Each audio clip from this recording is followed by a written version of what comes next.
ಚಳಿಗಾಲದ ಅಧಿವೇಶನ ಸಂಪೂರ್ಣವಾಗಿ ಸಮಯವನ್ನ ವ್ಯರ್ಥ ಮಾಡ್ತಾ ಇದೆ.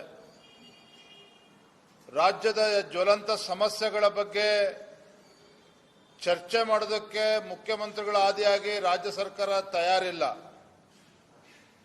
ಉತ್ತರ ಕರ್ನಾಟಕದ ಸಮಸ್ಯೆಗಳ ಬಗ್ಗೆ ಚರ್ಚೆ ಮಾಡೋದಕ್ಕೆ ತಯಾರಿಲ್ಲ.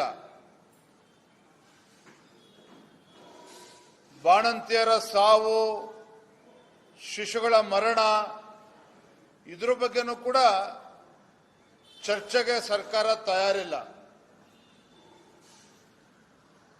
ಒಂದ್ ಕಡೆ ಮುಖ್ಯಮಂತ್ರಿಗಳು ರಾಜ್ಯದ ಉಚ್ಚ ನ್ಯಾಯಾಲಯದಲ್ಲಿ ಮೂಢ ತನಿಖೆ ಸಿಬಿಐಯಿಂದ ಆಗಬೇಕು ಅಂತೇಳಿ ಚರ್ಚೆ ನಡೀತಾ ಇದೆ. ಮತ್ತೊಂದು ಕಡೆ ಎನ್ಫೋರ್ಸ್ಮೆಂಟ್ ಡೈರೆಕ್ಟರೇಟ್ ಕೂಡ ತನಿಖೆ ನಡೆಸ್ತಾ ಇದೆ. ಹಾಗಾಗಿ ಮುಖ್ಯಮಂತ್ರಿಗಳು ಒಂದು ರೀತಿ ವಿಚಲಿತರಾದಂತೆ ನಡ್ಕೊಳ್ತಾ ಇದ್ದಾರೆ. ನೋಡಿ, ಪತ್ರಿಕೆಗಳಲ್ಲೂ ಕೂಡ ಬಂದಿದೆ. ನಾಳೆಯಿಂದ ಅಧಿವೇಶನದಲ್ಲಿ ಮುನಿರತ್ನ ವಿಚಾರದ ಬಗ್ಗೆ ಚರ್ಚೆ ಮಾಡಬೇಕು, ಯಡಿಯೂರಪ್ಪನವರ ಪ್ರಕರಣಗಳ ಬಗ್ಗೆ ಚರ್ಚೆ ಮಾಡಬೇಕು,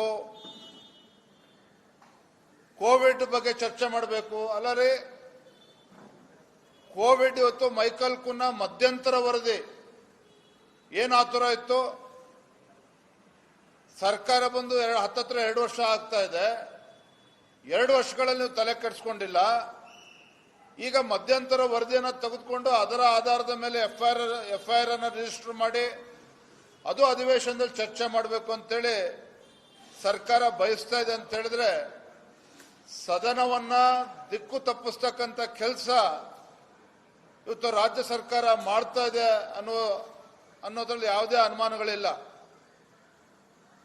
ಹಾಗಾಗಿ ರಾಜ್ಯ ಸರ್ಕಾರಕ್ಕೆ ರಾಜ್ಯದ ಅಭಿವೃದ್ಧಿ ಬಗ್ಗೆ ಚಿಂತನೆನೂ ಕೂಡ ಇಲ್ಲ.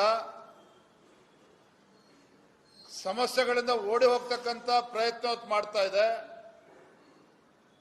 ಬೆಳಗಾವಿನಲ್ಲಿ ಪಂಚಮಸಾಲಿ ಸಮುದಾಯದ ಮೇಲೆ, ಹಿಂದೂಗಳ ಮೇಲೇನು ಲಾಠಿ ಪ್ರಹಾರವನ್ನು ಇವತ್ತು ರಾಜ್ಯ ಸರ್ಕಾರದ ಕುಮ್ಮಕ್ಕಿನಿಂದ ಆಗಿದೆ. ಕನಿಷ್ಠ ಮುಖ್ಯಮಂತ್ರಿಗಳು, ಗೃಹ ಸಚಿವರು ಒಂದು ವಿಷಾದವನ್ನು ಕೂಡ ವ್ಯಕ್ತಪಡಿಸಲಿಲ್ಲ ಸದನದಲ್ಲಿ.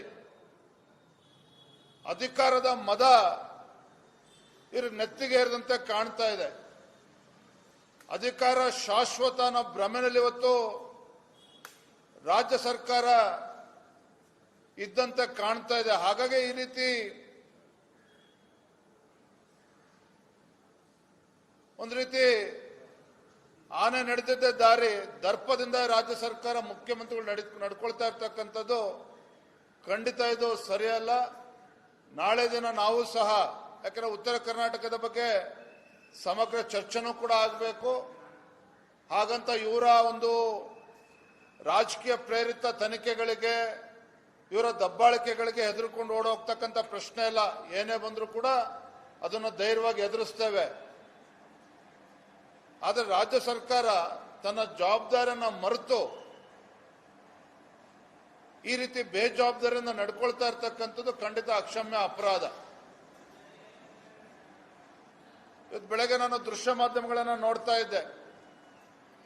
ದಾವಣಗೆರೆಯಲ್ಲಿ ವಿಜಯೇಂದ್ರ ಅವರ ಶಕ್ತಿ ಪ್ರದರ್ಶನ